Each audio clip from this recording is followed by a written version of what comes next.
In today's mental health check, more than a third of all U.S. adults say they plan to make resolutions this year. That's according to a YouGov survey, which also found a majority said they're at least somewhat likely to follow through with their goals. But as many of us know from experience, those resolutions, they don't always work, right? And our next guest says, we don't necessarily need resolutions to kick off the new year successfully. Katie Horwitch joins us now. She's an author and mindset coach. It's good to see you again. Good to see you. Happy New Year. Happy New Year to you. This is such a talkable topic, right? Everybody kind of makes, well, most of us make those resolutions, and then a lot of us fail to follow through with the resolution, and then we feel bad saying this for a friend, right? Right, of course. Why is it not always effective for people?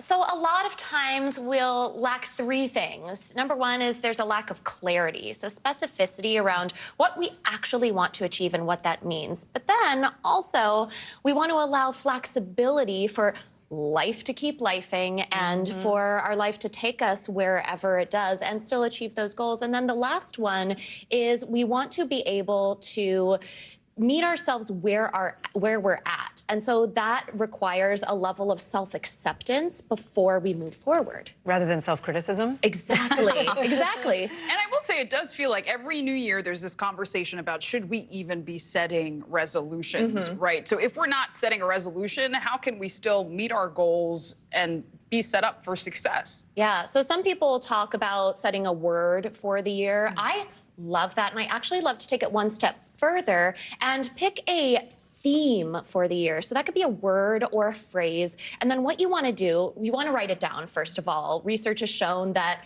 you are more likely to achieve your goals if you write them down. And so you want to get specific, again, on what does this actually mean? What does this word, this phrase mean? And then you're giving yourself ways to move forward and be proactive as the year moves on. The word is like health or something? It could be health, and then you get to say, okay, well, what does health mean to me? Yes, I love that. If you've been on social media at all, you've been seeing a lot of people posting their 2024 goals. So how do we stop ourselves from comparing and being like, oh, look, my friend is doing all these things, and I'm so bad because I don't do any of these things. Or should I do more things? Yeah, I think that it's really important to get to the why behind not only our goals, but why we share them in the first place. And so recognizing that people might be sharing their goals or their big wins from the prior year for a variety of reasons is really important. Maybe they had a really tough year,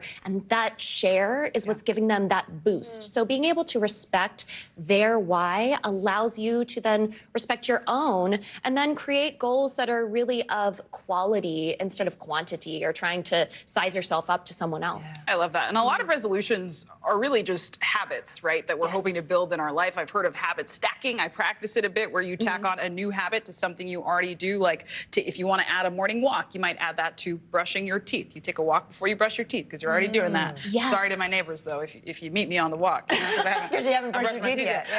Is that an effective tool? Oh my gosh, yes. And I think that these small changes that we make, they're not small at all. They make a big difference. If you're saying your goal is, I want to read more in 2024, if you're saying, okay, well, when I make my coffee, I'm going to read one page of this book that I'm setting right here next to my coffee cup, then that's reading more, right? It's this really simple and effective way. I'm an evangelist for that. Yeah, me too. What do you do if you do set some really great words or write down those great resolutions and you find yourself falling short of your expectations? How do you get back on track? Yeah, I think a lot of us have heard the phrase like getting back on the wagon. I like to think of getting rid of the wagon altogether, recognizing that our life is a journey with high highs and low lows, and respecting that journey and being able to be flexible as we move through our life is really, really key. And then looking at what's happening, why it's not working, and being able to reevaluate and strategize to move forward. I love this. This whole conversation is inspiring me. Katie Horwitch, thank you. Thank you so much, and thanks for watching. We got a lot more news ahead. You're watching NBC News Daily.